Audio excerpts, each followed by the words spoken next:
देखो बच्चों, कठिन सवाल आसान जवाब। क्योंकि गणित हुआ आसान रे बच्चों, गणित हुआ आसान। अंकों का है खेल निराला, जोड़ घटाओं ने क्या कर डाला। क्योंकि गणित हुआ आसान रे बच्चों, गणित हुआ आसान। शून्य का है खेल अजब, अंकों के संग करे गजब। कभी अंकों को शून्य बनाता या अंकों का मान बढ़ाता। क्योंकि गणित हुआ आसान रे बच्चों, गणित हुआ आसान। अलवर की आवाज 90.8 मेगाहर्ट्ज पर मैं हूं आपका मेजबान दोस्त डॉक्टर नरेंद्र सीमतवाल।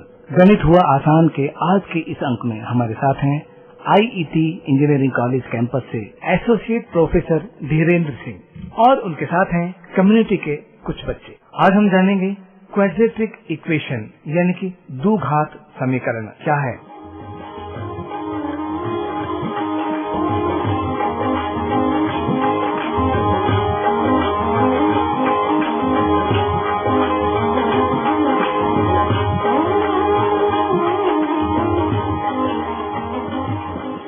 गणित को और आसान किस तरह किया जा सकता है और इनका प्रयोग हमारी दैनिक जीवन में किस तरह किया जा सकता है, तो आइए सुनते हैं आज का एपिसोड।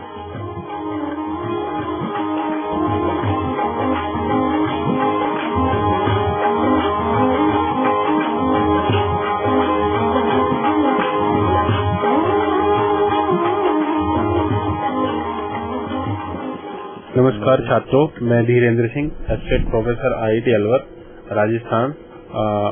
हम लोग आज है रेडियो अलवर की आवाज 9.8 FM, आपकी अपनी आवाज, और हम लोग आज डिस्कस कर रहे हैं मैथमेटिक्स के बारे में।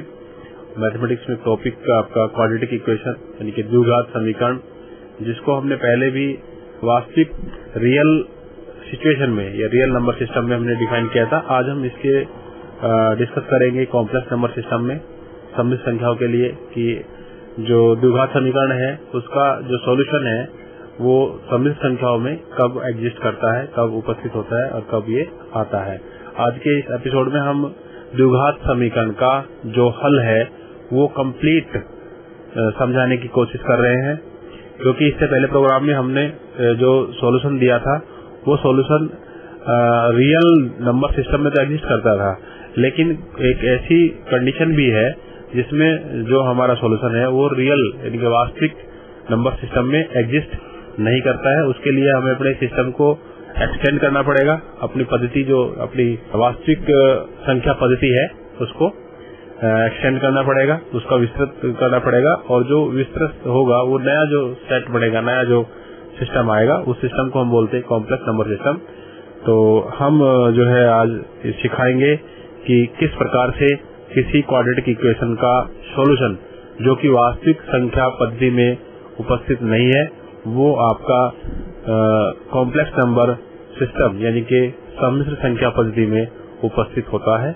उसके लिए हम आज उदाहरण देते हुए समझाएंगे। हमारे साथ है हमारे कुछ छात्र। सर, मेरा नाम नीरज उपाध्याय है।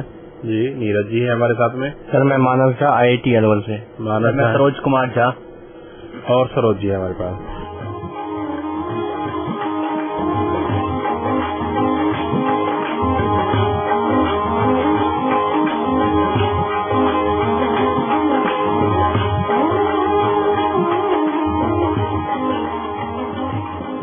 तो सबसे पहले हम एक द्विघात समीकरण को डिफाइन करते हैं। तो एक द्विघात समीकरण एक ऐसी समीकरण होती है जिसकी घात कितनी होती है सर? दो घात होती है। तो इसको हम जो सिस्टमेटिक लिखते हैं वो फॉर्म है ax² + bx + c = 0, जहाँ पर a, b और c तीनों क्या है हमारे कांस्टेंट है, अचर राशि है, और x जो है हमारा चर राशि है। तो हम लोग इस इक्वेशन को या ऐसी इक्वेशन जिनकी घात जो इस स्टैंडर्ड में सेट होती है या इस टाइप से लिखी जाती है उन सारी इक्वेशंस को, या जिनकी घात 2 होती है उन सारी इक्वेशंस को क्या बोलते हैं? द्विघात समीकरण बोलते हैं। तो हमें क्या करना है, इस द्विघात समीकरण का हल निकालना है कि इसका हल क्या होगा, कैसे हम इसको सोल्व करेंगे। ठीक है, तो हम लोग जो हल करते हैं इसके अचर पद से हम सबसे पहले इसी समीकरण के लिए डिस्क्रिमिनेंट यानी कि विविक्तिकर विविक्तय निकालते हैं। तो क्या आपको पता है विभक्तिकर कैसे निकालते हैं? डी, जिसको डी से डिनोट करते हैं, इसका फॉर्मूला होता है B square minus 4ac, B square minus D, capital D, जिसको विभक्तिकर डिस्क्रिमिनेंट बोलते हैं इंग्लिश में और हिंदी में बोलते हैं विभक्तिकर, capital D is equal to B square minus 4ac। अब हम डी स्क्वायर माइनस 4ac को चेक करते हैं, जैसे कि हमने वास्तविक सिस्टम में समझाया था कि जब आपका बी स्क्वायर माइनस 4ac यानी कि डी का जो वैल्यू है 0 से बड़ा वैल्यू है, तो हमें जो मूल है इक्वेशन के वो दोनों मूल किस में मिलेंगे? वास्तविक संख्या पद्धति में मिलेंगे, यानी कि रियल नंबर सिस्टम में मिलेंगे। तो हमने उसको सोल्यूशन करना पहले ही जो है एपिसोड में हम उसको डिस्कस कर चुके हैं। अब दूसरा केस है, यदि हमारा डी स्क्वायर माइनस 4ac का वैल्यू 0 के बराबर हो जाए तो हमारा जो मूल है, ठीक है, तो मूल हमारे किस में मिलेंगे? वास्तविक संख्या में मिलेंगे, और दोनों मूल कैसे होंगे? बराबर होंगे, समान होंगे, ठीक है। लेकिन आज हमारे पास जो सिस्टम है उसका जो डिस्क्रिमिनेंट है बी स्क्वायर माइनस 4ac वो आपका 0 से छोटा है, ठीक है। बी स्क्वायर माइनस 4ac 0 से छोटा है, यानी कि 0 छोटा है, यानी कि वो नेगेटिव में है। 0 छोटा का मतलब है नेगेटिव में है, तो बी स्क्वायर माइनस 4ac आपका 0 से छोटा है। तो अब आपके इसमें जो मूल मिलेंगे वो आपके किस में मिलेंगे? अवास्तविक संख्या। अवास्तविक संख्या, अवास्तविक संख्या यानी कि इमेजिनरी नंबर, इमेजिनरी नंबर यानी कि कॉम्प्लेक्स नंबर, यानी सम्मिश्र संख्या में मिलेंगे। हम पहले डिफाइन करेंगे कि कैसे मिलेंगे। देखिए, हम जो है हमारे पास एक फॉर्मूला जिसको बोलते हैं त्रिज्याचार्य फॉर्मूला। जैसे हम यदि किसी इक्वेशन को सोल्व करते हैं तो सबसे पहले हम लोग क्या काम करते हैं? उस इक्वेशन के जो बीच का टर्म है एक्स स्क्वायर से दूसरा वाला टर्म, उसको ऐसे पार्ट में ब्रेक करते हैं कि उसका जो पेयर बन जाए, है ना। और पेयर बन जाए तो फिर उनको हम यदि पेयरिंग में हो जाए तो हम पेयर उनके दो प्रोडक्ट कर लेते हैं और उसको सोल्व कर लेते हैं।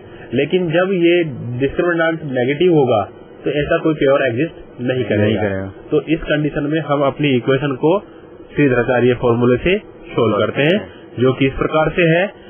पहला, X is equal to minus B plus minus root of B square minus 4ac upon 2a। जी सर, ठीक है जी सर।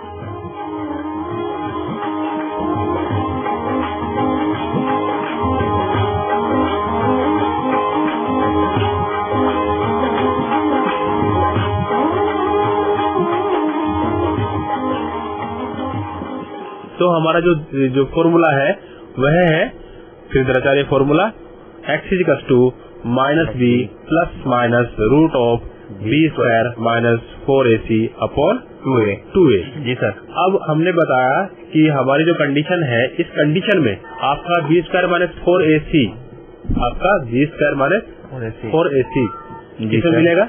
सर नेगेटिव होगा, नेगेटिव मिलेगा, यानी कि रूट के अंदर नेगेटिव मिलेगा, ये है ना। जी सर। तो B square minus 4ac root के अंदर नेगेटिव मिलेगा। हम लोग क्या करते हैं, यदि इसका नेगेटिव मिल रहा है तो अब नेगेटिव पहले लगाएं, या फिर हम इसको क्या करें, टर्मों को चेंज कर लें। जी सर। हम इसको कैसे टर्मों को चेंज करके लिख सकते हैं?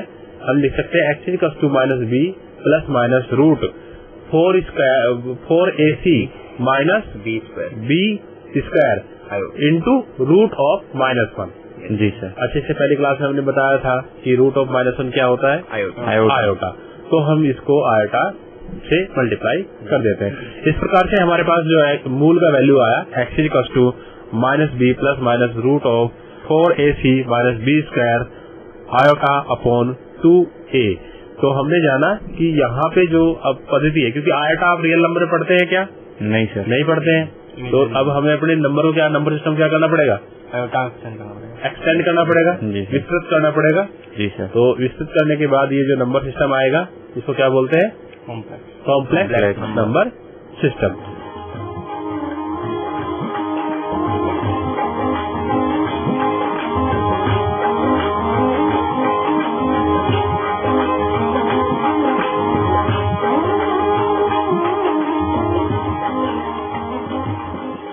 अब हमारा दूसरा सिचुएशन ये है, क्योंकि हमारे पास तो एक द्विघात समीकरण है अभी, है ना। तो द्विघात समीकरण के कितने मूल होंगे अधिक से अधिक? सर 2। ठीक है। तो हमें जो है हम किसी समीकरण के लिए ये रिजल्ट निकाल सकते हैं। यदि समीकरण की घात 1 है तो उसके कितने मूल होंगे? एक। 2 है 2, n है तो n होंगे। आज हम लोग द्विघात समीकरण के लिए बात कर रहे हैं, ठीक है। अब हमारे पास कुछ ऐसी चीजें भी हैं जैसे x² प्लस 2 = 0, ठीक है। अब देखिए इसको, x² प्लस 2 = 0। तो बताइए इसका जो मूल होगा वह क्या आएगा? सर एक तो सर आएगा x1 जो आएगा सर वो आएगा प्लस अंडर रूट -2 और x2 जो आएगा वो -√-2 आएगा। इसके 2 मूल होंगे, चूंकि आपने अभी बताया था कि चूंकि पावर इसका 2 है तो इसके जो मूल होंगे वो 2 होंगे। लेकिन रूट के अंदर नेगेटिव तो यह क्या एक प्राकृतिक संख्या है? नहीं सर, नहीं है। और तो कौन सी संख्या है? सर कॉम्प्लेक्स नंबर है। अब कॉम्प्लेक्स में चेंज करेंगे, अभी कॉम्प्लेक्स नहीं है जी, क्योंकि -1 का रूट = आयोटा। तो हम लोग क्या लिखेंगे? √2 आयोटा। तो पहला रूट मूल मेरा ये हो गया, दूसरा मूल -√2 आयोटा। तो हमने सीखा कि हमारे क्वाड्रेटिक इक्वेशन है जिसके जो रूट है वो आपके नेगेटिव में आएंगे, तो उसको हम कॉम्प्लेक्स नंबर में ले लेते हैं या कॉम्प्लेक्स नंबर निकालते हैं। अब दूसरा समीकरण है हमारा x² प्लस x प्लस 1, ठीक है। तो इसके आप हल बताइए। Sir x² plus x plus 1 = 0 है। जैसा कि सर अभी आपने बताया था कि कोई भी द्विघात समीकरण का जो स्टैंडर्ड रूप होता है, मानक रूप होता है, वो ax² plus bx plus c होता है। तो उसका यदि कंपैरिजन यदि इस इक्वेशन से करते हैं, जैसा कि आपने अभी इक्वेशन दे रखा है x² प्लस x प्लस 1 = 0, तो यहाँ पर a की जो वैल्यू है, चूंकि x² है यानी 1 × x² यानी a की वैल्यू 1 है, फिर x है यानी b × x होता है, तो यहाँ पे 1 × x है यानी b की वैल्यू भी 1 है और c की वैल्यू भी 1 है, क्योंकि +1 कांस्टेंट दे रखा है। तो a, b और c तीनों की वैल्यू 1 है। तो अब सबसे पहले हम d निकालते हैं। तो चूंकि d बराबर b² - 4ac होता है, तो b² b की जगह पे 1 पुट कर दें तो 1² -4 × a × c, तो -4 × a की जगह पे 1 × c की जगह पे 1, यानी 1² -4 × 1 × 1 यानी कि 1 - 4। तो 1 - 4 = -3। तो सर जो d आया वो -3 आ गया, मीन्स d जो है <0 आ गया। और अभी आपने बताया था कि d जैसे ही निगेटिव आ जाए तो ये समझ लेना चाहिए कि अब जो हमारा मूल होगा वह रियल नंबर में एग्जिस्ट नहीं करेगा, वो कॉम्प्लेक्स नंबर में उसको एक्सटेंड करना पड़ेगा, सिस्टम में एग्जिस्ट नहीं करेगा, वास्तविक संख्या पद्धति में एग्जिस्ट नहीं करेगा, बल्कि हमें दूसरा एक फील्ड लेना पड़ेगा, एक दूसरा क्षेत्र सेट करना पड़ेगा जिसमें वो एग्जिस्ट करेगा। उस क्षेत्र को बोलते हैं कॉम्प्लेक्स नंबर सिस्टम, ठीक है।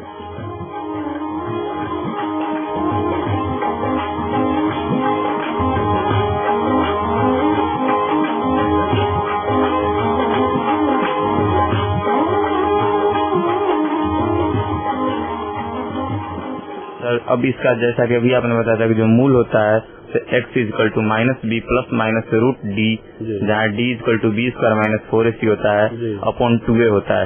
अब इस फॉर्मूले पर हम इस सारे वैल्यू को पुट करेंगे। तो x बराबर -b की जगह पे 1 - 1 हो गया, प्लस √b²। अभी b² - 4ac यानी d की वैल्यू निकाल रखे हैं, -3 आया हुआ है, तो -1 प्लस -√-3 हो गया अपॉन 2 × a, यानी a की वैल्यू जो 1 है तो 2 × 1 हो गया। अब इसको जब सॉल्व करते हैं तो -1 प्लस -√3, अभी आपने बताया था कि जैसे ही निगेटिव आ जाए रूट में तो इसको एक्सटेंड करते हैं कॉम्प्लेक्स नंबर में, तो -3 है तो इसको 3 आयोटा लिख लेंगे अपॉन 2 हो जाएगा। यही सर हमारा मूल होगा। ठीक है, तो हमारा मूल आया आपका -1 plus minus iota √3 iota upon 2a। अब यहाँ पर कितने रूट हैं? सर 2 रूट है। सर एक तो x1 -1 प्लस √3 आयोटा/2 जी, और जो x2 है सर वो -1 माइनस √3 आयोटा/2। वेरी गुड, यानी कि हमारे पास 2 रूट आए, दोनों रूट दोनों ही नेगेटिव उसमें है, हमारे कॉम्प्लेक्स नंबर में है, ठीक है जी सर। इसी प्रकार से हम और भी ऐसे एग्जाम्पल ले सकते हैं जिसमें आपका रूट हम निकालना होगा, ठीक है। तो दूसरा भी एक ऐसा ही हमारे पास उदाहरण है √5x² प्लस x प्लस √5 = 0। हम लोगों को इसका जो है सॉल्यूशन निकालना है, यानी कि इसके रूट निकालने हैं, ठीक है। सबसे पहले हम अपनी प्रक्रिया वही विभक्ति कर चेक करेंगे, विभक्ति करके बाद हम चेक करेंगे कि क्या इसके पेयरिंग हो सकती है, जोड़े बन सकते हैं। यदि इजिली जोड़े बन जाए तो हम डायरेक्ट सोल्व कर लेंगे, यदि नहीं है तो हमें कौन सा फॉर्मूला लगाना पड़ेगा? सूत्रीय फॉर्मूला लगाना पड़ेगा।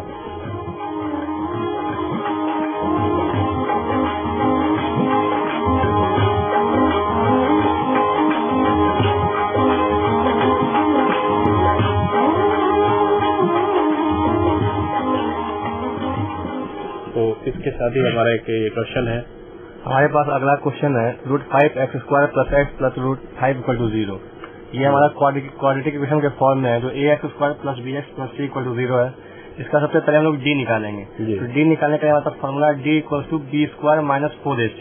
तो उस फॉर्मूले b हो जाएगा हमारा 1 और a हो जाएगा √5 और c हो जाएगा √5।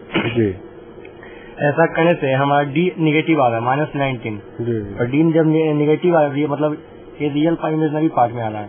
इसको हम लोग आयोटा के फॉर्म में फिर चेंज करेंगे। आयोटा के फॉर्म में चेंज करने के बाद हमारा जो श्रीधराचार्य रूल है इसके साथ दो रूल जो आता है x = -b + -√d/2a। उस फॉर्मूला में पुट करने के बाद हमारा आंसर आ जाएगा -1 ± √19i/2√5। इसे हमारा दो प्लस माइनस आने के कारण हमारे पास दो मूल आ रहा है।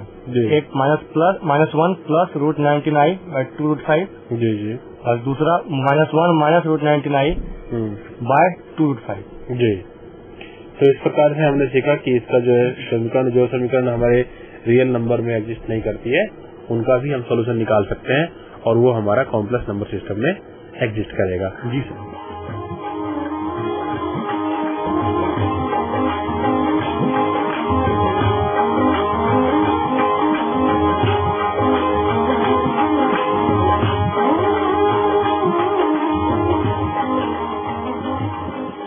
अब मूलों का योग, डिफरेंस आपकी द्विघात समीकरण है, तो हमें पता होना चाहिए कि मूलों की प्रकृति कैसी है। हमने बता दिया मूलों की प्रकृति कैसी होगी, क्योंकि 20 से पता लग जाता है मूलों की प्रकृति किस टाइप की होगी।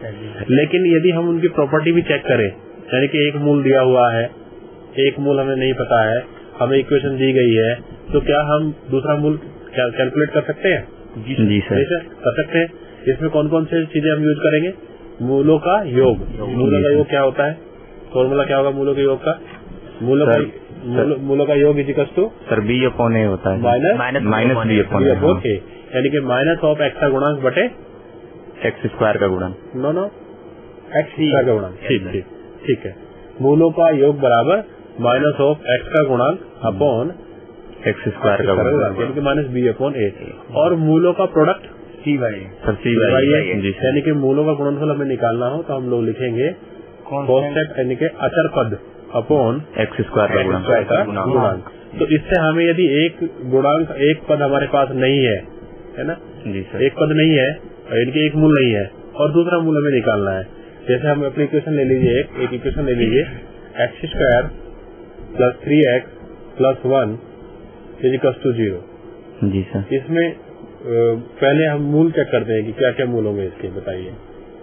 मूलों का योग जो होगा इसमें, जी, मूलों का योग कितना होगा हमारा? सर -3/1, तो -3 सर। जी सर -3/1। और मूलों का गुणनफल? जो सर मूलों का गुणनफल होगा c = 1 है और x और a = 1 है, तो 1/1 तो 1 होगा सर। जी सर। मूल क्या होंगे इनके? मूल देखिए क्या होंगे इसके मूल? मूल जो होंगे सर इसके -2 और -1 है सर। मूल है इसके -2 और -1। अब मान लीजिए आपको एक मूल पता है, आपको पता है एक मूल इसका x = 2 है, एक मूल इसका x = 2 है, तो दूसरा मूल कैसे निकालेंगे? एक मूल इसका 2 है तो दूसरा मूल कैसे निकालेंगे? सर दो मूल का सम जो हो जाएगा सर वो -b/a हो जाएगा। जी सर। एक मूल हमें पता है और इक्वेशन भी पता है जी, तो सर एक अननोन बच रहा है सर। जी। वहाँ से एक अननोन आ जाएगा। हाँ, रख के बताइए। जैसे हमारे पास इक्वेशन है x² + 3x + 1। जी, तो हम लोग पहले इसको सोल्व कर लेंगे और सोल्व करने के बाद हम जो है मूल प्राप्त करेंगे। मूल प्राप्त करने से हम लोग जो है उसको कैलकुलेट करेंगे। तो शायद आपका ये जो है क्वेश्चन का गलत हो गया। अब इसको दोबारा इसके मूल बताइए। इसका दोबारा -3 ± √5/2। तो ये हमारा a और b मतलब दो रूट का वैल्यू आ रहा है जी। तो हमारे पास अगर इसमें एक भी अननोन होगा, यानी लेकिन a + b = -3 है जी। अगर हमारा एक भी अननोन होगा और ये तो हमारे नॉन होगा किसी, जी जी जी, तो वहाँ से हम b का वैल्यू फाइंड आउट कर लेंगे, रख करके उसमें निकाल लेंगे। तो इस प्रकार से हम सीख सकते हैं कि हम एक मूल को, यदि हमारे पास एक मूल है, एक इक्वेशन है, तो हम उसके दूसरे मूल भी कैलकुलेट कर सकते हैं। इसी प्रकार से आपको यदि मूल दिए हुए हैं, है ना, आपको मूल दिए हुए हैं, तो क्या कोई इक्वेशन बना सकते हैं आप द्विघात समीकरण? ठीक है, क्या कैसे बनाएंगे? एक्स स्क्वायर माइनस ए प्लस बी, हाँ, मूलों का योग एक्स प्लस ए इंटू बी, यानी कि मूलों का गुणनफल इक्वल्स टू 0। तो यदि हमें मूल दिए हुए हैं तो हम लोग उसका एक इक्वेशन भी, यानी कि द्विघात समीकरण भी बना सकते हैं। उसके लिए हम एक्स स्क्वायर माइनस मूलों का योग इंटू एक्स प्लस मूलों का गुणनफल इक्वल्स टू 0। अब आप जो है एक इक्वेशन बताइए जिसके मूल 2 और 3 हो, ऐसी इक्वेशन जिसके मूल 2 और 3 हो। क्या होगी वह इक्वेशन जिसके मूल 2 और 3 हो? X square minus 5x plus 6, X square minus 5x plus 6 equal to 0 equals to 0। तो हमने क्या किया, पहले मूलों को जोड़ लिया, 2 और 3 का हो गया 5, और फिर मूलों का गुणनफल कर लिया, जिसको सी के साथ में लिख दिया। तो ये हो गया हमारी equation, X square minus 5x plus 6 equals to 0। Okay, तो इस प्रकार हमने सीखा कि भाई हम कोई दो हमें मूल दिए हुए हैं तो हम इक्वेशन भी बना सकते हैं, और यदि एक मूल दिया हुआ इक्वेशन दिया है तो हम मूल भी कैलकुलेट कर सकते हैं।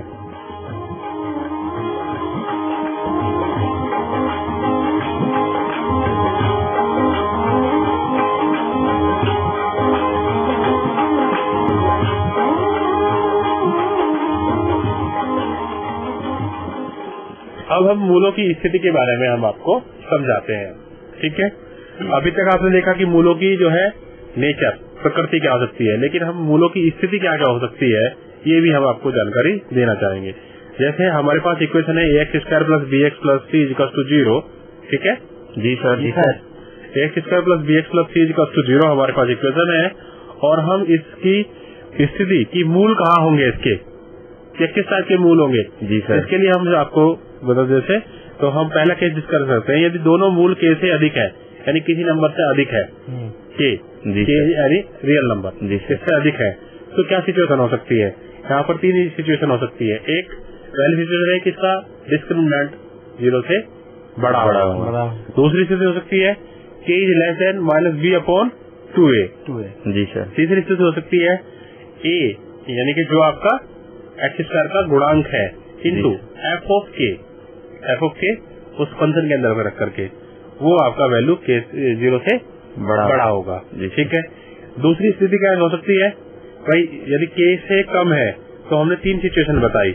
ठीक है, यदि आपका दोनों मूल के से कम है, जी सर, अभी पहली की स्थिति थी के से अधिक वाली, जी अब के से कम है, दोनों मूल किसी रियल नंबर से कम है, तो क्या सिचुएशन हो सकती है, इसका डिस्क्रिमिनेंट 0 से बड़ा होगा, के की वैल्यू आपके माइनस बी अपॉन 2a से बड़ी होगी, और ए एफ के की वैल्यू आपकी 0 से बड़ी होगी, तब ये हो सकता है। दूसरा, अब इसके यदि हम के दोनों मूल के मध्य में, यानी कि यदि के दोनों मूलों के मध्य में स्थित है, यानी कि एक मूल क्या है लेफ्ट हैंड साइड में है, एक और राइट हैंड साइड, और बीच में के है, दैट रियल नंबर। ठीक है, जो नंबर है वो उसके बीच में है, तो यहाँ ये स्थिति कब हो सकती है, जब इसका डिस्क्रिमिनेंट, हमारे पास इक्वेशन क्या है X square plus B X plus C. इस इक्वेशन के मूलों की हम स्थिति जान रहे हैं किसी नंबर के आसपास। ठीक है, हम लोगों का भी है, तो इस के जो हमारा रियल नंबर है, यदि उसके वो दोनों मूलों के बीच में है, देन तब जो हमारा सिचुएशन क्या होगी कि पहला सिचुएशन ये होगा कि जो आपका डिस्क्रिमिनेंट है डी है वो 0 से बड़ा होगा। दूसरा ए एफ के, जी सर, ए एफ के 0 से छोटा हो जाएगा। दूसरा, यदि हमारे पास मूलों के बीच में 2 रियल नंबर आ जाए, जी सर, अभी तो के लिया है, जी अब कितने आ जाए, 2 आ जाए, कौन से K1 K2, ठीक है, K1 K2 आ जाए।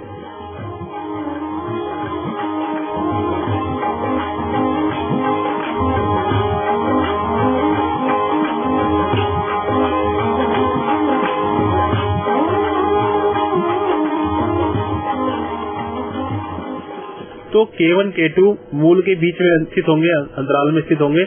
इसकी क्या सिचुएशन होगी?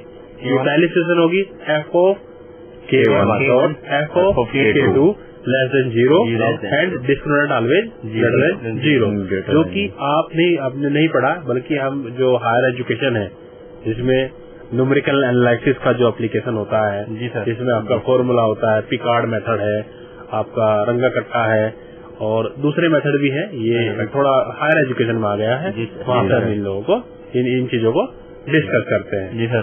तीसरा, यदि दोनों मूल जो है मध्य में, मतलब K1 K2 के बीच में दो रियल नंबर और एग्जिस्ट करते हैं। जी सर। यदि उनके आसपास हम चीजें निकाले तो ये हो जाएगा discriminant always greater than 0 and f of K1 dot f of K2 greater than 0 हो जाएगा। अब ये कह रहे हैं कि यदि हमारे जो मूल है, हमारे मूलों पर फंक्शन जो हमारा इनके लिखा हुआ है ax square plus bx plus c equal to 0, that function, यदि इसका वैल्यू a और b पर, क्योंकि हमारे पास दो मूल है a और b, जी सर, ये अलग अलग चिन्ह के हैं, विपरीत चिन्ह के हैं। जी सर। तो क्या होगा? कम से कम एक मूल 0 के दूसरी साइड होगा और एक मूल 0 से दूसरी साइड में होगा।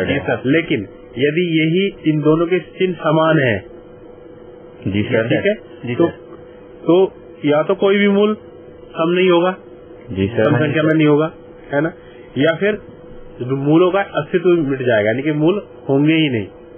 जी सर, ठीक है। मेरे कहने का मतलब समझ रहे हैं आप कि या तो जैसे आप देखिए, जैसे एक लाइन है, लाइन का एक मूल नेगेटिव में है, एक पॉजिटिव में है, तो यहाँ पीक पे जाएंगे, जी सर, और फिर डाउन में भी जाएगा, जी सर। लेकिन यदि वही मूल एक ही साइड में आ जाए, हाँ जी सर, एक ही साइड में आ जाए, दोनों मूल ही पॉजिटिव में है, तो आपका जो फंक्शन है वो ये तो स्ट्रेट लाइन में जाएगा या फिर एग्जिस्ट ही नहीं होगा। जी सर, ठीक है, जी सर।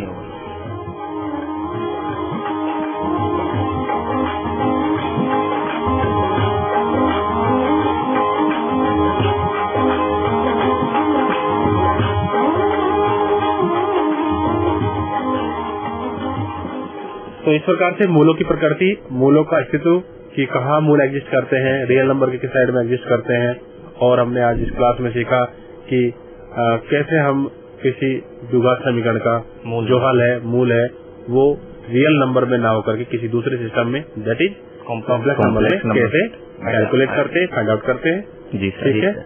इसी के साथ नमस्कार, धन्यवाद।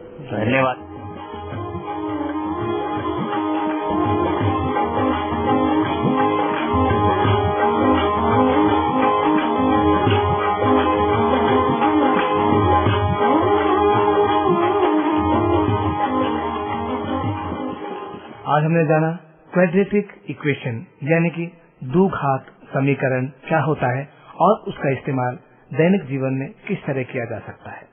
उम्मीद है साथियों, आज के इस प्रोग्राम को आपने पसंद किया होगा और जरूर कुछ न कुछ टिप्स लिए होंगे। ये प्रोग्राम भारत सरकार के विज्ञान एवं प्रौद्योगिकी विभाग द्वारा उत्प्रेरित और समर्थित किया गया। आपको ये प्रोग्राम कैसा लगा, इसकी प्रतिक्रिया, इसकी फीडबैक देने के लिए हमारा पता है कम्युनिटी रेडियो अलवर की आवाज 90.8 megahertz, IET group of institutions, MIA Alwar Rajasthan. हमारे फोन नंबर है 9587908908 और दूसरा नंबर 0144 512 1190। आप चाहें तो हमें ईमेल भी कर सकते हैं। हमारा ईमेल आईडी है radioalwar@gmail.com। साथ ही इस प्रोग्राम को इंटरनेट पर भी सुना जा सकता है साथियों, और उसके लिए लॉगिन करना होगा आपको www.i-radiolive.com। इसी के साथ आपके मेजबान डॉक्टर नरेंद्र सिंह मतवाल को दीजिए रुखसत। फिर से जुड़ूंगा गणित का और दूसरा नया प्रोग्राम लेकर। तब तक दीजिए पूरी टीम के साथ मुझे इजाजत। नमस्कार। आओ बच्चों, देखो बच्चों, कठिन सवाल आसान जवाब। क्योंकि गणित हुआ आसान रे बच्चों, गणित हुआ आसान। अंकों का है खेल निराला, जोड़ घटाओं ने क्या कर डाला। क्योंकि गणित हुआ आसान रे बच्चों, गणित हुआ आसान। शून्य का है खेल अजब, अंकों के संग करे गजब। सभी अंकों को शून्य बनाता या अंकों का मान बढ़ाता। क्योंकि गणित हुआ आसान रे बच्चों, गणित हुआ आसान।